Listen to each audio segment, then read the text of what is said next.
E aí, galera, vamos lá para mais um vídeo. Hoje o assunto é diferente, tá? Hoje o assunto é gráfico em barras, tá bom? Gráfico em barras verticais. Lembrando que quando a gente trata de gráfico, nós temos vários tipos de gráfico, tá? Podemos ter o gráfico em barras verticais, como veremos aqui no exemplo. Temos o gráfico em barras horizontais. Temos também gráficos em setores que a gente pode vincular a porcentagem. Tá? Então temos aí gráfico de linhas, enfim. Mas hoje o assunto é gráfico em barras verticais, tá bom? Na verdade, aqui a ideia é a gente ver um pouquinho da estrutura do gráfico, tá bom? Nós temos aqui, para iniciar um gráfico em barras, dois eixos, tá?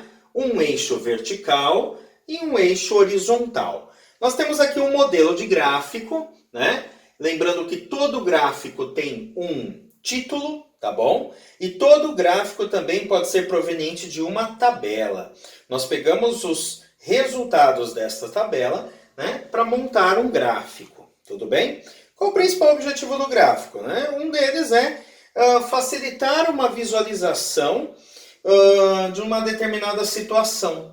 Então, quando eu olhar esse gráfico, eu já tenho ideia do item que é mais votado, mais escolhido, né, mais, no caso aqui, coletado, que nós vamos tratar aqui de um exemplo com materiais coletados de reciclagem.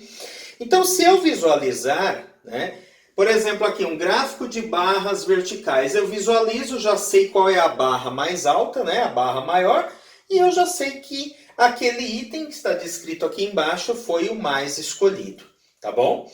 Mas é importante a gente entender a estrutura de um gráfico. Então, como eu dizia, nós temos aqui dois eixos, tá? Um vertical e um horizontal. Nesse meu eixo vertical, eu também terei o quê? A descrição do que está sendo tratado. Isso é muito importante. Nós temos aqui quantidades, tá? O eixo ele pode ter uma escala variante de acordo com os dados que foram coletados. No caso do meu eixo aqui, ele tem uma escala contando de 50 em 50. Só que tem um detalhe. O que está escrito do lado? Massa cada 1000 quilogramas, tá? Então, tudo que eu tenho aqui é multiplicado por 1000 quilogramas. Então, na verdade, eu não tenho 50, eu tenho 50 mil quilogramas, 100 mil quilogramas, 150 mil quilogramas e por aí vai. Então, é muito importante você ver a descrição no eixo, tá bom? O meu eixo horizontal, ele se refere ao material que eu estou mostrando aqui. Um material, tá? Então, o nosso título aqui é Reciclagem, materiais coletados pelo município A. Por quê? Porque nós vamos fazer um comparativo depois com os materiais reciclados por um outro município que a gente vai chamar de B, tá bom? Então, aqui eu tenho latas de alumínio, garrafa PET e papel. Então, neste eixo horizontal, eu tenho descrito os materiais que eu vou fazer o levantamento aqui dos dados. Tudo bem? Outro detalhe no meu gráfico. Não necessariamente que eu tenha um intervalo que todos os dados serão múltiplos desses intervalos, tá? Eu posso ter aqui valores que vão estar entre determinadas limitações aqui no meu eixo, tá? Então, por exemplo, aqui, na nossa situação aqui de hipótese, eu tenho aqui latas de alumínio. Latas de alumínio, ela faz a marcação aqui no 300, né? Tem até um pontilhadinho aqui para facilitar a visualização. Você pode também montar esse gráfico numa malha quadriculada, vai ajudar bastante, mas caso não tenha, este pontilhado já me indica, ó. Então, como é a minha leitura aqui? Latas de alumínio, eu consegui 300 mil quilogramas, tá? Porque aqui eu considero qualquer valor que está aqui vezes 1000 quilogramas. Então, aqui eu consegui 300 mil quilogramas, tá? Então, só colorindo aqui nessa barra, tá? Então, aqui eu tenho as latas de alumínio. No caso da garrafa PET, veja o que aconteceu. Ó, o valor está entre 300 e 350. Vamos pensar aqui nesse intervalo. Intervalo entre 300 e 350, eu tenho 50 como diferença, certo?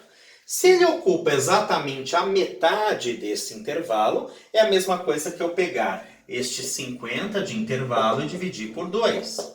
Logo, eu tenho neste intervalo a marcação de 25. Então, que número viria aqui? 325. 325 mil quilogramas. Então, marcado aqui.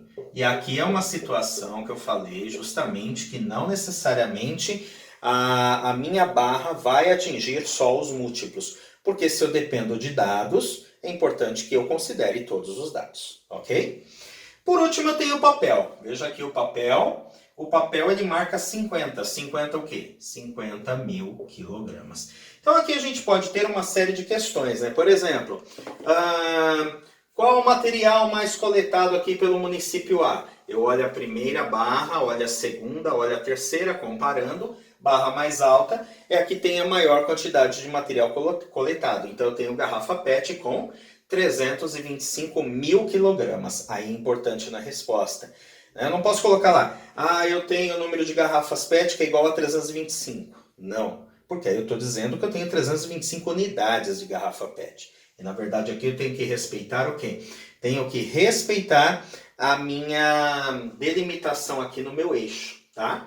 Lembrando, massa, 1000 quilogramas. Qual que foi o material menos coletado? Simples, é só olhar nas 3 barras, eu tenho aqui a menor, tá? Nós temos também gráficos em barras verticais, que são chamados barras duplas, né? Ou barras múltiplas. Às vezes eu posso ter aqui dados de município A, município B, município C, todos aqui.